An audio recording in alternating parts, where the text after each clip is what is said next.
사람에게 이렇게 인사해 주시겠어요? 당신은 하나님의 사람입니다. 스스로의 가슴에 손을 얹고 저를 따라 축복해 주시면 좋겠습니다. 하나님은 나를 사랑하십니다. 나는 그 사랑을 신뢰합니다. 나를 사랑하시는 주님께서 나를 불러주셨습니다. 나를 사랑하시는 주님께서 나를 불러주셨습니다. 나도 주님을 따를 것입니다.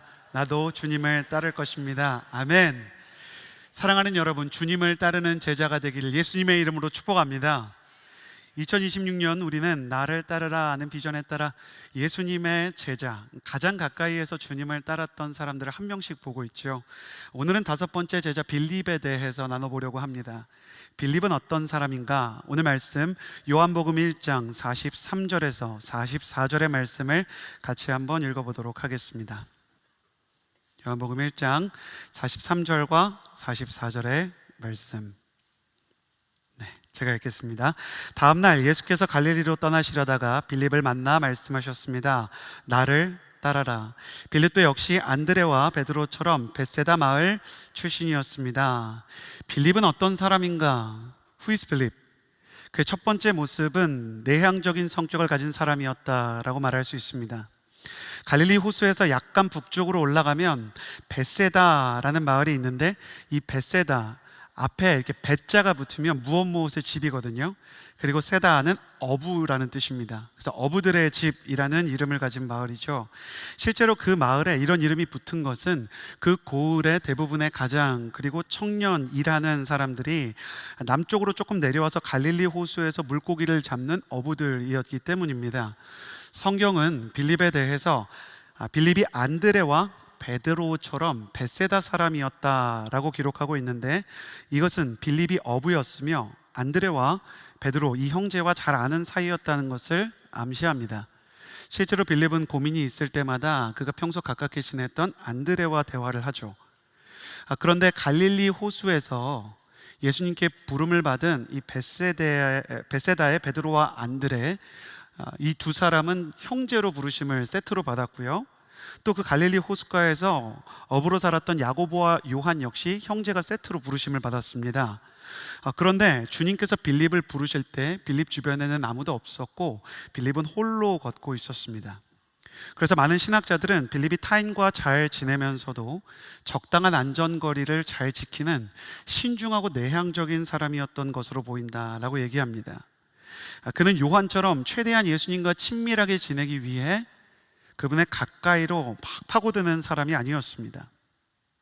물론 빌립도 어쩌면 요한처럼 예수님 곁으로 한 걸음 더 다가가 가까이 지내면서 예수님과 더 친밀하게 지내고 싶은 욕구가 있었을지 모르지만, 예수님께서 거절하실까봐, 자기가 준비되지 않았을까봐, 혹은 무슨 말을 해야 될지 몰라서 신중하게 내향적으로 망설이다가 다가가지 못한 조심스러운 인물이죠. 빌립의 두 번째 성향에 대해서 성경은 그가 이성적인 경향을 가지고 있었다라고 이야기를 합니다. 요한복음 1장 45절을 같이 한번 읽어보았으면 좋겠거든요. 요한복음 1장 45절을 한번 같이 읽겠습니다. 역시 제가 읽겠습니다. 빌립은 나다나엘을 찾아가 말했습니다. 모세가 율법에 기록했고 예언자들도 기록했던 그분을 우리가 만났소. 그분은 요셉의 아들 나사렛 예수시요. 빌립이 예수님을 만나서 제자가 된 후에 자신의 친구인 바돌로메에게 가서 예수님을 소개합니다. 그때 빌립이 예수님을 소개하는 방식을 보면 빌립이 가지고 있었던 이성적이고 논리적인 성격이 잘 드러납니다. 소개를 하는데 모세가 율법에 기록했고 예언자들이 기록했던, 그러니까 구약 성경의 순서대로 모세오경, 그 다음에 역사서까지 이스라엘에서는 예언서로 보기 때문에 그 여호수아부터 이 사무엘 상하, 열왕기 상하까지도 크게는 예언서라고 부릅니다.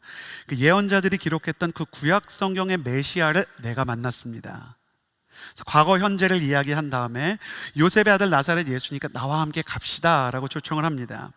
구약의 기록이 어떻게 이루어지고 예언이 어떻게 성취되었는지 스스로가 확인하고 그 말씀과 근거를 기반으로 예수님을 소개하며 전도하는 사람이었던 것입니다. 빌립은 정서적인 감정에 의해 움직이는 사람이 아니라 합리적인 이성과 논리에 의해서 움직이는 사람입니다. 다른 제자들은 하나님의 살아계심을 당연스럽게 믿었고요, 예수님께서 메시아라는 것을 체험적으로 쉽게 받아들였습니다. 그 중에서도 베드로는 과감하게 믿음의 고백을 하고 실패하더라도 믿음에 도전을 하는 용감한 사람이었죠. 어쩌면 빌립도 가끔은 베드로처럼 뜨거운 믿음과 과감한 열정을 가지고 믿음에 도전을 해보고 싶었을지도 모릅니다. 그러나 빌립은 덮어놓고 그렇게 확 믿음의 큰 걸음을, 큰 행보를 가져가는 사람이 아니었습니다. 걸어가려고 하다가도 내면에 질문이 있고 고민과 사색을 하면서 정말 이 길이 맞을까 망설이는 이성적이고 논리적인 성향을 가진 사람이었죠. 빌립의 세 번째 모습은 그가 국제적인 감각을 가진 사람이었다는 것입니다. 예수님의 제자들은 대부분 너무 당연하게도 유대인식 이름, 그러니까 이스라엘 사람의 이름을 가지고 있었습니다. 다들 이스라엘 사람이니까요. 베드로도 헬라어지만 원래 이름은 시몬이고요. 요한도 그렇고 야고보도 그렇고 히브리식 이름입니다. 그런데 빌립이라는 이름은 안드레와 함께 제자 12사람 중 딱 2사람만 그리스식 이름입니다. 그러니까 우리로 치면 주민등록증에 이필립 혹은 김존 이렇게 써 있는 거랑 비슷한 거죠. 부모는 왜 외국식 이름, 이 그리스식 헬라 이름을 썼을까? 유대인 부모가 자녀에게 헬라 이름을 지어줄 때에는 자녀가 국제적으로 활동하기를 바랄 때였습니다. 오늘날로 치면 영어 유치원도 보내고 나중에 유학 보내고 싶은 마음이 가득한 거예요. 그래서 왜 이렇게 학문에 대한 자녀의 자녀의 진학과 유학에 대해서 관심이 많은 분들은 영어 이름 빨리 지어가지고 집에서도 앤드류 엄마가 화내지 않을 거예요 막 이런 거 하잖아요. 그러니까 빌립네 집도 그런 마음이 있었던 거예요. 실제로 요한복음 12장을 보면 외국인들이 예수님을 만나고 싶어서 빌립에게 말을 걸고 빌립에게 예수님을 소개해달라고 말합니다. 이 모습에 대해서 신학자 레온 모리스 등 많은 성서 신학자들은 빌립이 당연히 그리스말 헬라어를 잘 구사하는, 지금으로 치면 이제 그 국제 공용어였던 영어를 자유자재로 구사할 뿐만 아니라 그들의 에티켓과 문화를 잘 알고 있었기 때문에 사람들이 볼 때 쟤는 왠지 유학파다, 쟤는 영어를 할 줄 아는 사람이야, 그래서 헬라말로 그에게 말을 건 것이죠. 그러나 빌립은 그런 부모의 기대나 외국어를 할 수 있는 힘과 국제적인 감각이 있는데도 불구하고 로마의 유명한 도시가 아니라 이스라엘에서도 수도권이고 가장 성공한 사람들이 살았던 예루살렘이나 여리고 같은 대도시에 살지 못하고 촌구석이었던 시골 갈릴리에서 국제적인 감각과 영어 유치원과 전혀 상관없는 어부로 살아가고 있었습니다. 그 자신과 부모가 원하던 사회적인 수준에 도달하지 못했던 것입니다. 자, 이런 빌립의 인생과 성경의 기록을 프로파일링 해보면요, 빌립은 신중하게 안전거리를 유지하는 성격을 가졌기 때문에 주님 곁에 가까이 가지 못했던 한계선 안의 인물입니다. 또 이성적이고 합리적인 성향 때문에 베드로처럼 믿음의 과감한 도전이나 빠른 결단을 하지 못했던 한계선 안에 있는 사람입니다. 빌립과 그의 부모는 국제적으로 이 아들이 유명한 사람이 되기 원하는 꿈과 포부를 가지고 있었지만 현실적인 한계 때문에 그 선을 넘어서지 못한 한계선 안의 인물입니다. 빌립의 이런 모습을 보면 관계에 있어서도, 믿음에 있어서도, 그리고 꿈과 비전에 있어서도 그 스스로는 쉽게 넘을 수 없는 여러 가지 한계선들이 그어진 인물과 같습니다. 여러분은 어떻습니까? 여러분도 혹시 빌립과 같이 넘을 수 없는 경계선과 한계선을 마주해 본 적이 없습니까? 꽤 오랫동안 신앙생활을 한 것 같은데 주님께 더 가까이 다가가지 못하는 영적인 관계에 한계선이 있는 사람들이 있고요, 교회에서 만난 다른 사람들처럼 흔들리지 않는 믿음과 열정적인 신앙생활을 하고 싶지만 내 안에 해결되지 않는 질문이 있고 이성적이고 합리적인 부분에서 내가 설명하지 못하는 의심의 한계선들을 만나본 일이 없습니까? 한때는 내 인생에 대한 꿈과 기대가 있었지만 이루지 못했던 현실의 한계선을 만나본 일은 없습니까? 오늘 빌립을 부르시는 예수님은 그 한계선 너머로 그를 부르시고 그의 손을 붙잡아 그에게 다시 비전을, 살아갈 이유를, 그리고 어떻게 신앙생활을 해야 되는지를 알게 해주시는, 그의 한계를 극복하게 하시고 그의 최고 기록을 경신시키는 하나님의 모습인 것입니다. 그래서 오늘 말씀을 준비하면서 이런 제목을 지어보았습니다.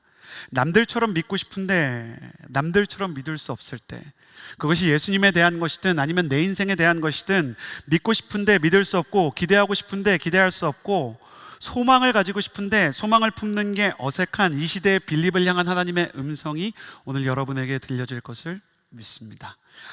사랑하는 이 시대의 빌립 여러분, 여러분의 인생 가운데 한계를 넘게 하시는 예수님의 은혜가 오늘 여러분의 삶 가운데 파고들 여지가 생기기를 주님의 이름으로 축복합니다. 두 가지를 나누게 될 텐데요, 한계를 뛰어넘는 믿음을 어떻게 주시는가?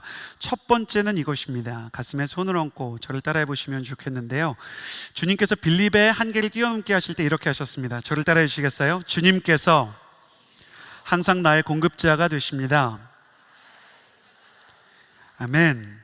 함께 요한복음 6장 5절에서 우리 7절까지의 말씀을 읽어볼 수 있으면 좋겠는데요, 같이 읽어보도록 하겠습니다.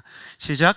예수께서 눈을 들어 많은 사람이 자기에게로 몰려오는 것을 보시고 빌립에게 말씀하셨습니다.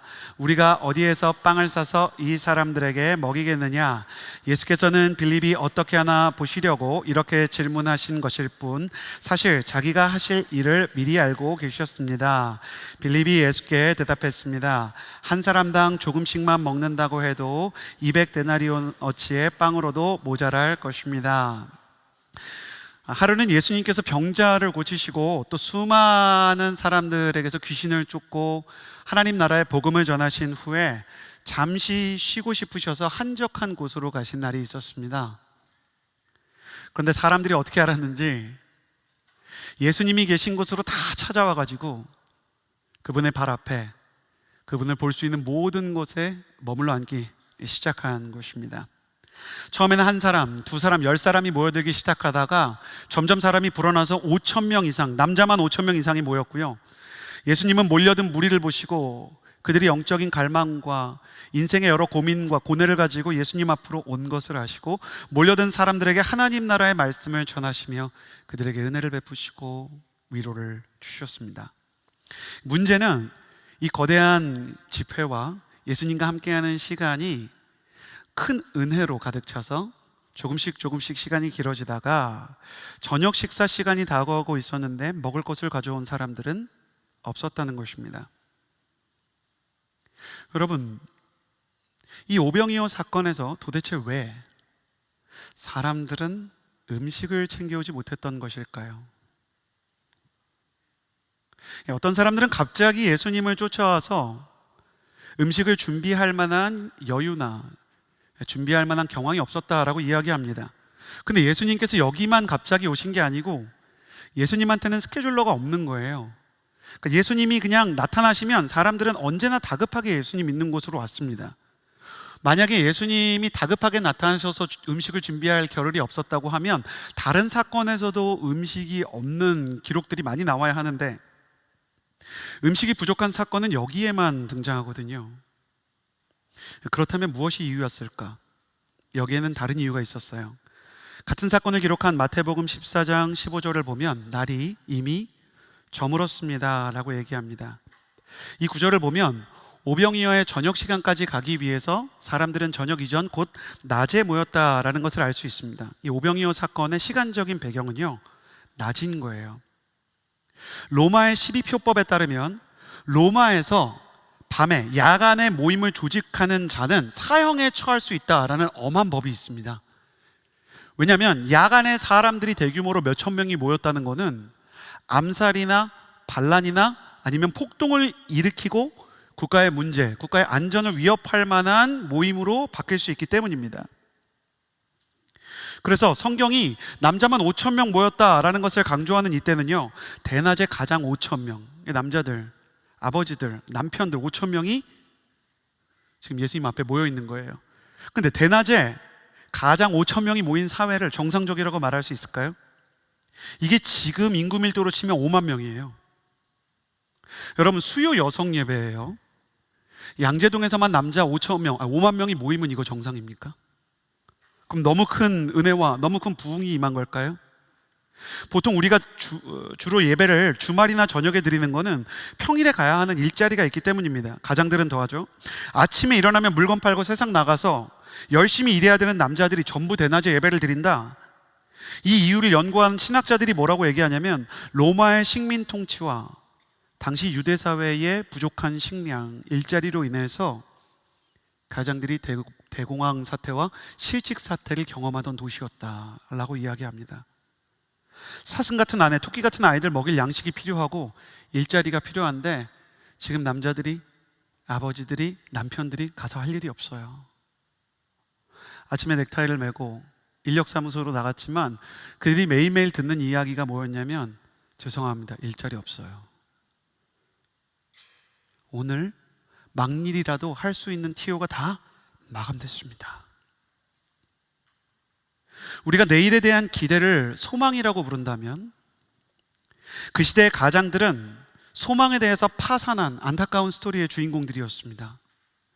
반복되는 사회의 거절 속에서 그들은 차마 내일이 찾아오는 것이 두려워지기 시작했고, 가족을 지켜야 한다는 책임감과 현실적인 무력함 사이에서 좌절하고 방황하고 있었던 사람들입니다. 이성적인 빌립은 이미 그 도시의 문화를 알고 있었고, 그들이 겪고 있는 대규모의 실업 사태와 그리고 경제적 공황 사태에 대해서 잘 알고 있는 사람인 거예요.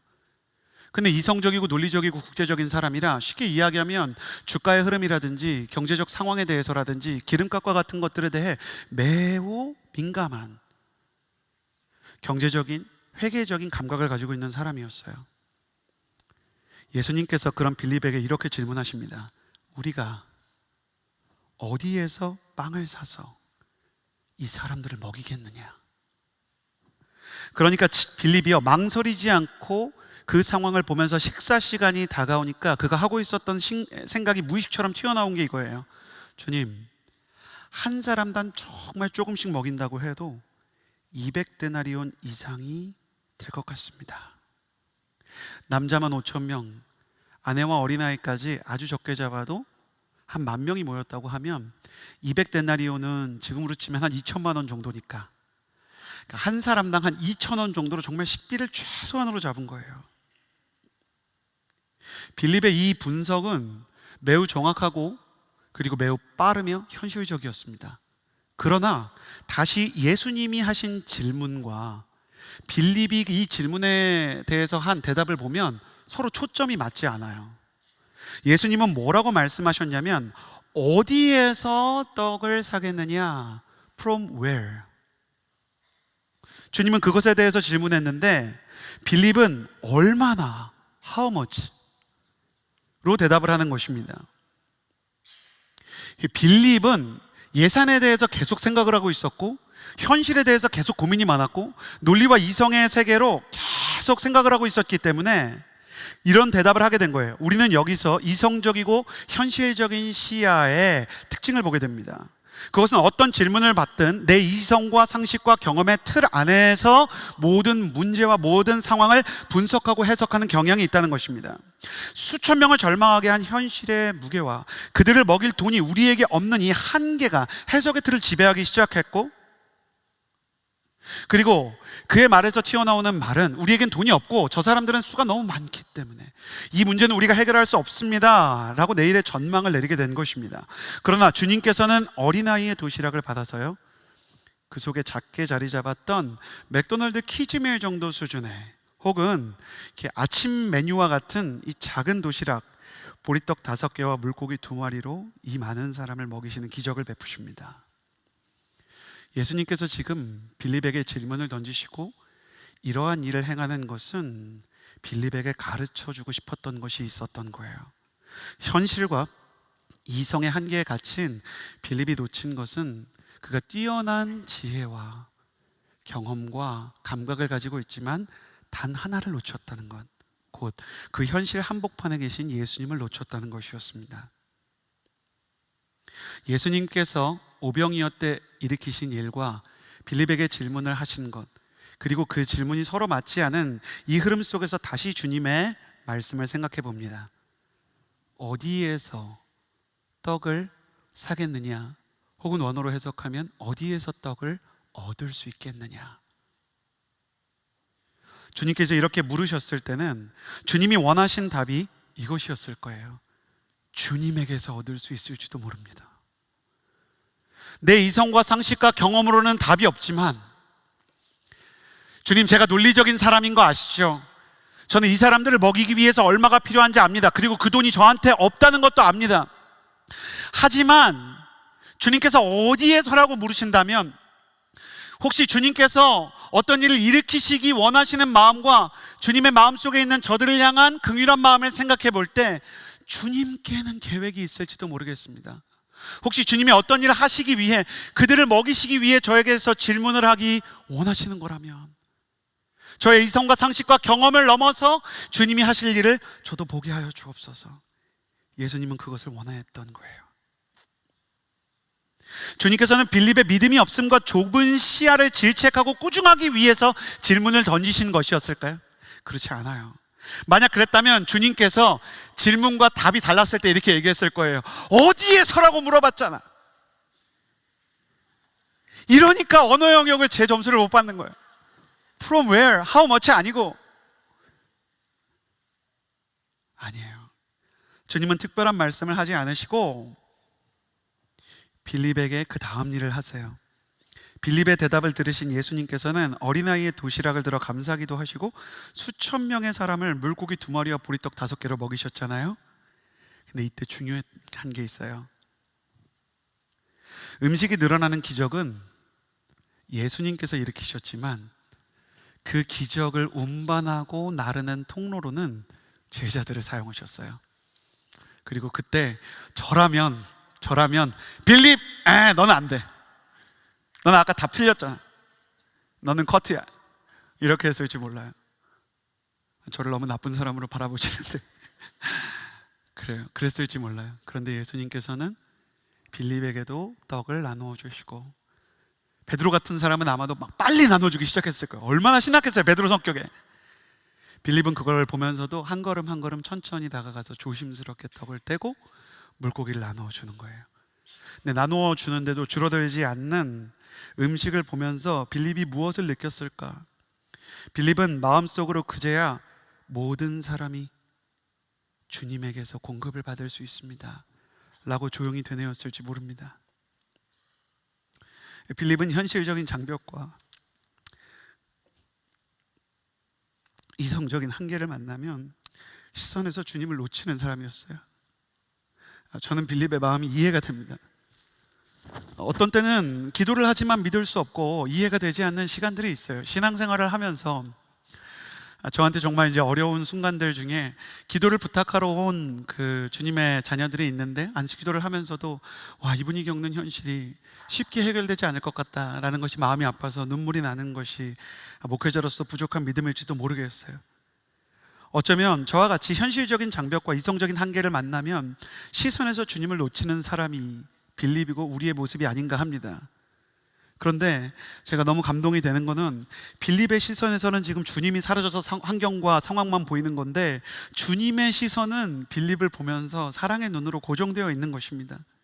굶주린 사람들의 절망과 궁핍한 한계에 사로잡혀서 주님도 놓치고 믿음도 잃어버린 빌립을 불쌍히 여기셔서 질문을 던지신 주님은 그 질문 때문에 그의 집중력을 사로잡을 기회를 만드신 겁니다. 여러분 한번 해볼까요? MC들 저 보세요.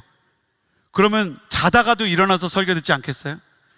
제가 만약에 설교 질문하다가 지금 제가 무슨 제자에 대해서 나누고 있죠? 그러면 이제 MC들이 보지 않겠어요? 여기 MC들 앉아있는데. 그것처럼 의도적으로 질문을 던져서 주님께서는 상황과 환경만 보고 있었던 빌립의 시선을 틀어버린 거예요. 다시 주님을 볼 수 있게.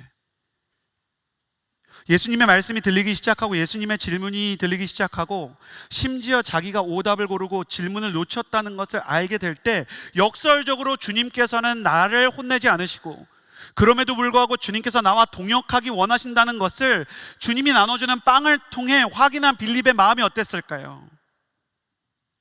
주님께서는 믿음이 없었던 대답에도 불구하고 그를 기적의 통로로 사용하셔서 잊을 수 없는 은혜를 주셨고, 빌립이 죽는 날까지 이날 주님의 대화와 그 손에서 나눠주시던 빵의 감각을 잊을 수 없도록 그를 사랑해 주셨습니다. 사랑하는 여러분, 내 이성과 상식으로는 돌파할 수 없는 현실의 무거운 벽 앞에 서는 날이 있습니다. 사랑하는 가족에게 음식조차 먹이지 못하는 가장들처럼, 그리고 그 가장을 돕고 싶지만 그들을 도울 힘이 없어서 무력하게 바라보던 제자들처럼 내 능력과 내 인맥과 내 재능에 한계의 빈곤함이 원망스럽게 느껴지는 그날의 광야와 같은 시간이 있을 것입니다. 그리고 그 광야 한복판에 서 있는 우리에게 주님은 빌립에게 던지셨던 말씀을 다시 해주십니다. 너희가 어디에서 이 문제를 해결할 수 있다고 생각하느냐? 여러분은 한계의 광야 앞에서 믿음의 고백을 선택하는 사람입니까? 아니면 이성과 현실의 한계선 너머로 한 발자국 가지 못하는 사람입니까? 여러분이 믿음의 고백을 하는 사람이든 한계선 앞으로 한 걸음 나아갈 용기가 없는 사람이든 어느 쪽에 서 있든 주님은 우리의 연약함을 이해하시고 우리의 미숙함도 사랑하시고 우리에게 은혜를 베풀 준비를 하고 계십니다.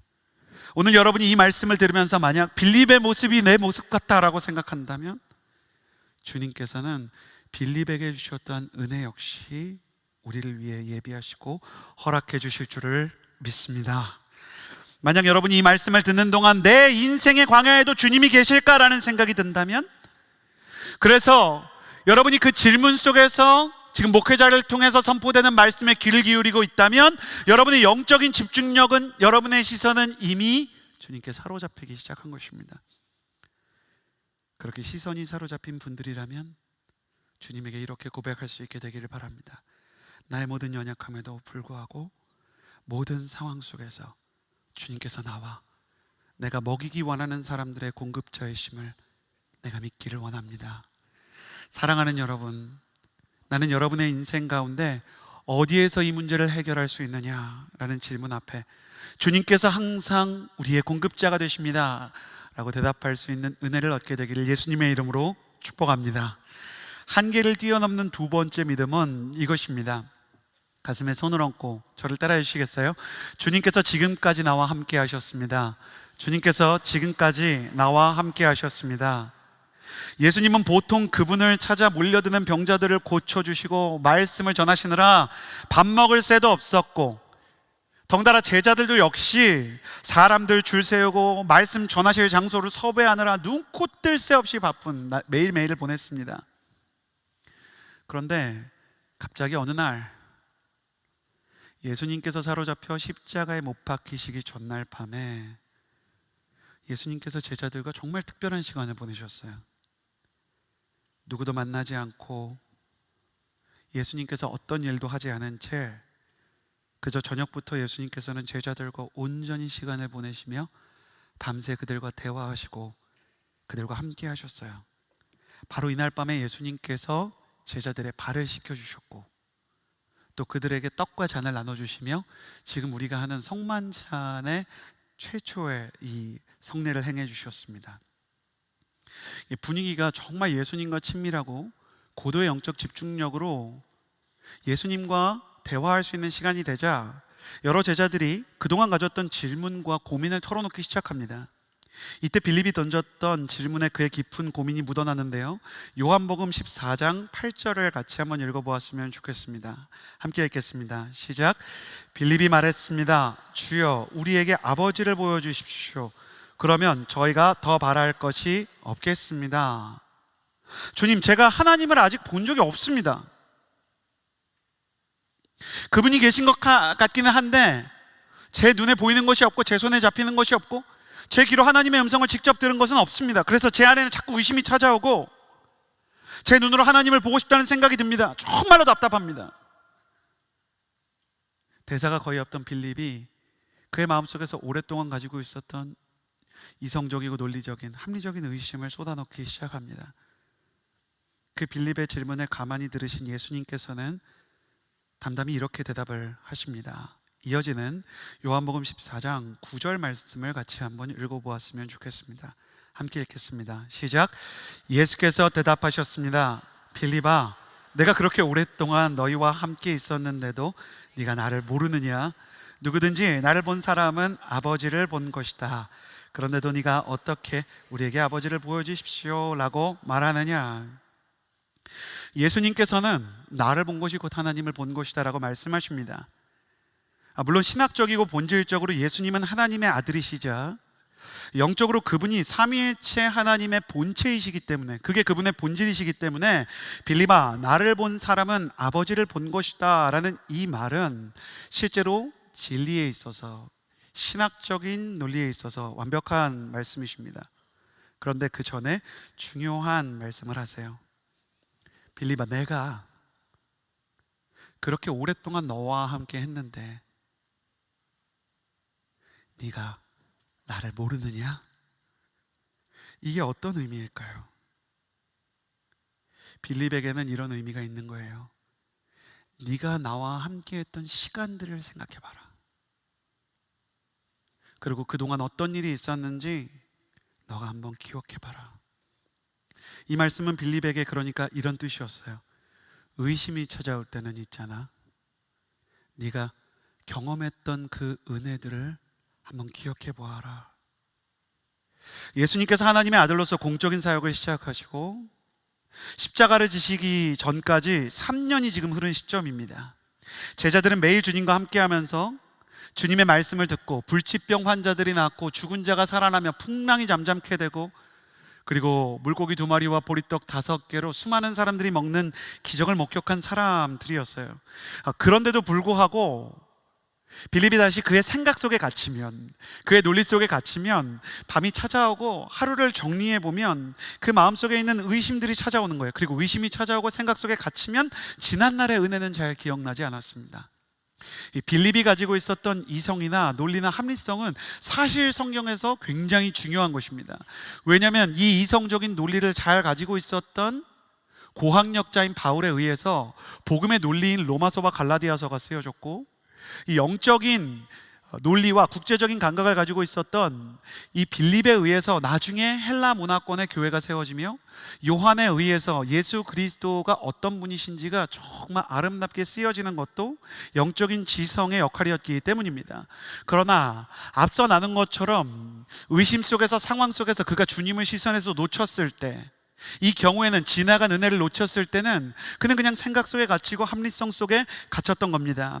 많은 은혜가 이미 지난날에 있었음에도 불구하고 하나님의 살아계심에 대해서 그가 어려움을 느꼈던 것은 어쩌면 그의 현실과, 그리고 그가 살아가는 오늘이 녹록치 않았기 때문이 아닐까 생각합니다. 주님은 그런 그에게 이해되지 않고 현실이 버겁고 의심이 찾아와서 믿음이 흔들린다면 지난날의 은혜를 기억해야 한다, 이렇게 말씀하시는 거예요.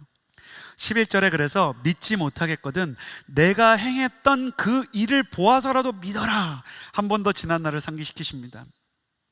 저는 이 장면을 설명하기 위해 기도하며 말씀을 준비하는 도중에 저와 제 아들이 겪었던 한 사건이 생각났어요. 저희 부모님이 앞서 이렇게 한번 말씀드린 것처럼 캐나다에 이민을 가서 살고 있기 때문에 아들과 처음으로 할아버지를 만나러 가던 길에 아들이 이제 공항 가기 위해서 이제 차를 타고 집에서 출발을 했는데 뭔가 불안한 거예요. 할아버지 만나러 캐나다로 간다고 분명히 전날 지도도 보여주고 여기에 이렇게 캐나다가 있다 이렇게 얘기를 해줬는데, 얘가 차를 타고 가는 동안 막 좌불안석에 막 움직여요, 계속. 그래서 너 왜 그래? 그랬더니 아빠, 저번에 지도 보니까 캐나다 가려면 바다 건너야 되는데 왜 차를 탄 거야? 어린데도 불구하고 아이들은 타는 것을 빨리빨리 이렇게 막 좋아하거든요. 배나 비행기 타야지. 아니 왜 차를 타고 가는 거야? 불안한 거예요. 아들의 이성과 상식과 경험으로는 이해가 되지 않는 상황이고 일리도 있는 거죠. 그래서 이거 먼저 타고 공항으로 가야 바다 건널 수 있어, 대답을 했는데 아들이 이해를 못해요. 왜냐하면 공항에 가본 적이 없거든요. 공항에 도착해서 차를 세우니까 더 걱정돼요. 이제 차로 안 돼서 걸어가는 거야? 나 수영 못하는데? 그리고 이제 여권 내고 비행기를 탔어요. 그러니까 이제 좀 안심하다가 창밖을 보다가 또 불안해졌어요. 아빠, 내가 봤는데 아까 봤던 구름이 또 나왔어. 우리 같은 곳을 맴돌고 있는 것 같아. 그러니까 성향이, 제 아들은 태어나면서부터 빌립 혹은 도마예요. 영어 이름을 지으면 필립이나 토마스라고 지어야 될 것 같아요. 그래서 우리가 잘 가고 있다고 정말 10번 넘게 이 아들을 설득해야 됐어요. 근데 아들이 아무리 봐도 하늘 모습이 똑같다는 거예요. 불안해하는 거죠. 근데 이 비행기가 심지어 경유를 해가지고 공항에 내렸거든요. 근데 밖에 못 나가니까 아빠 뭔가 잘못된 거지. 여기 할아버지도 없고 할머니도 없고 그래서 걱정하지 말라고 했어요. 심지어 그때 마태복음 말씀을 읽어줬던 게 기억이 나요. 너희는 내일 일을 염려하지 말라. 왜 안 나가지?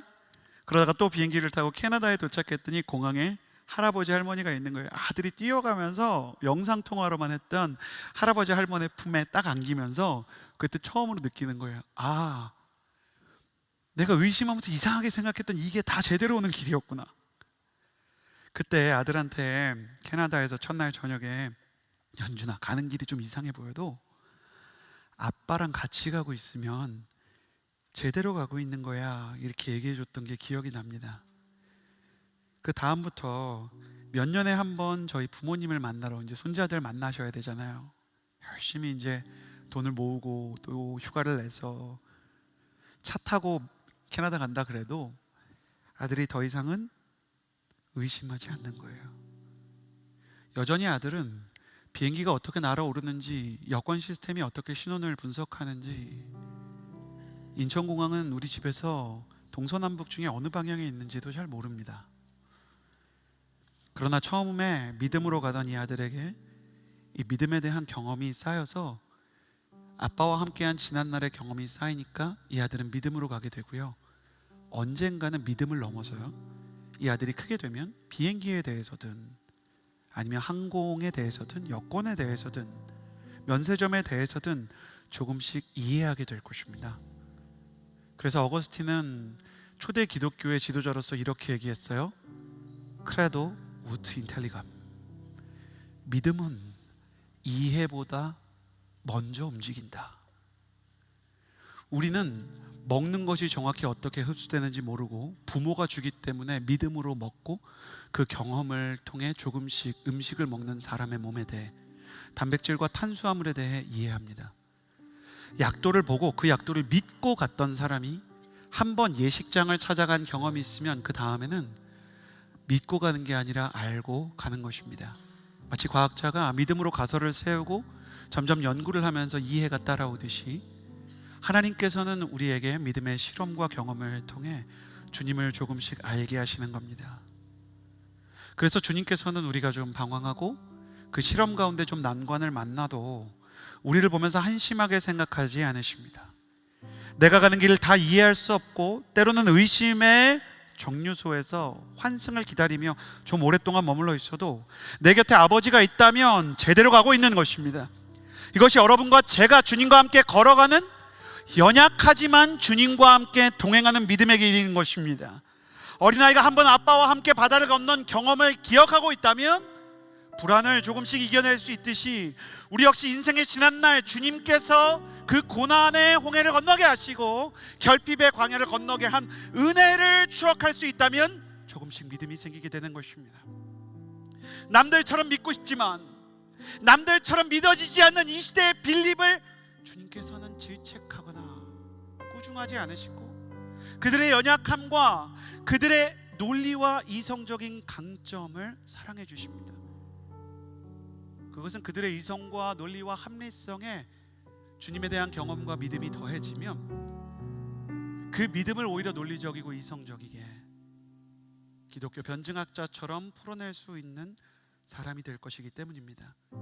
실제로 빌립은요, 부활하신 예수님을 만나 예수님을 이해한 이후 그의 국제적인 감각과 언어의 은사를 발휘해서 소아시아의 히에라폴리스에서 목회를 하는 목회자가 되죠.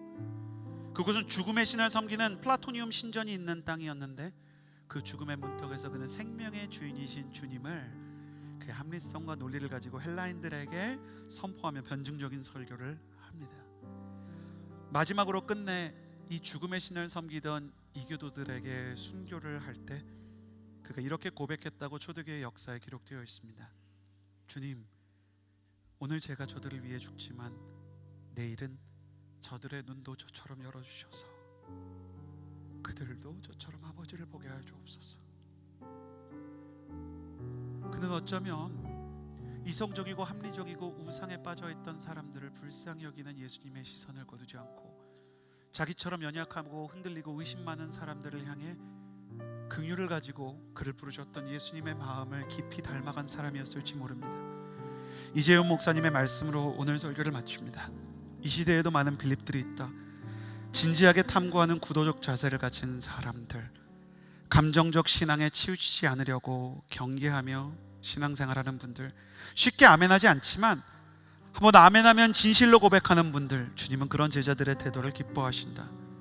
그리고 그들에게 믿음의 질문을 던져주신다.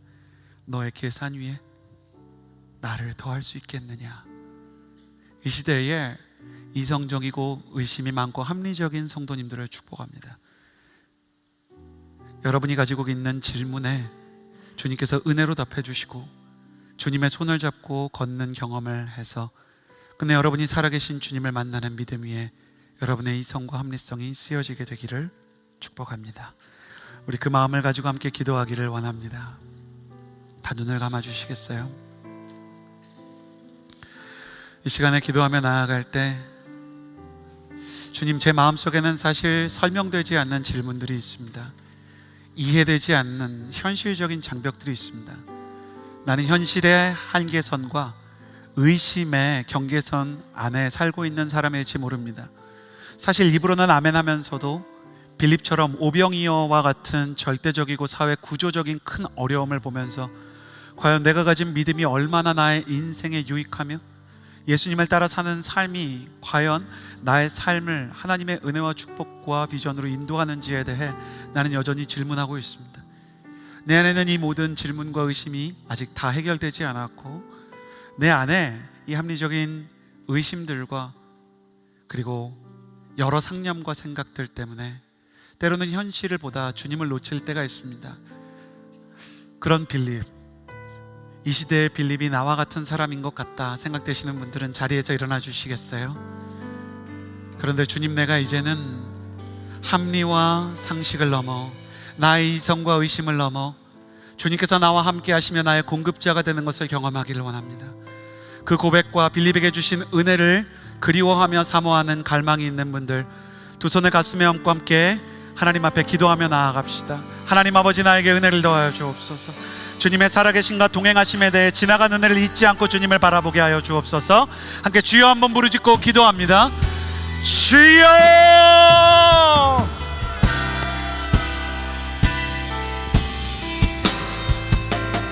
살아계신 하나님 아버지,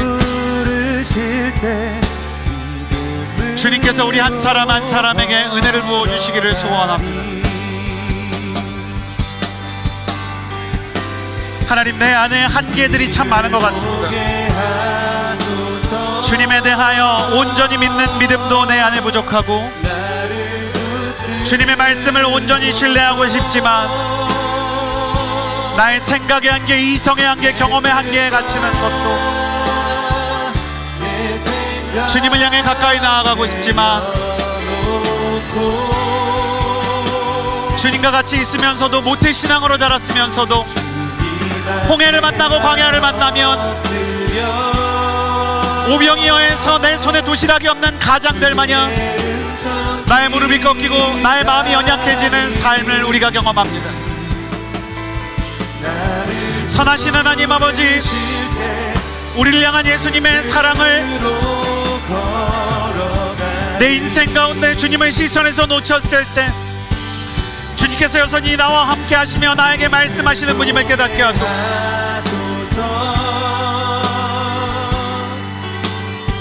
신실하신 하나님 아버지, 하나님의 사랑과 하나님의 은혜를 경험하며 주님께서 나에게 주셨던 과거의 은혜들을 기억하며 고백하는 사람이 되게 하여 주옵소서. 지난날의 은혜를 잊지 말라. 내가 너에게 한 일들을 잊지 말아라. 네가 나와 오랫동안 함께 있었는데도 지금 이 순간 다시 한번 나를 의심하고 있구나. 그럼에도 불구하고 내가 너를 사랑하며 내가 너에게 나의 사랑을 나누어 주기를 원한다 말씀하시는 주님, 하나님의 사랑과 하나님의 은혜를 향하여 한 걸음씩 나아가는 예수 그리스도의 사람이 되게 하여 주옵소서. 주님, 내 안에 있는 논리적인 부분들이 예수 그리스도의 임재와 함께 사용되기를 원합니다. 믿고 싶어도 믿어지지 않는, 설명하고 싶지만 설명되지 않는 그 사랑과 그 은혜의 초청 가운데 들어갈 수 있도록 주님, 우리 가운데 새 마음과 새 영을 불어넣어 주옵소서. 좋으신 하나님, 하나님의 말씀과 주님의 음성에 우리의 귀를 맞추게 하여 주옵소서.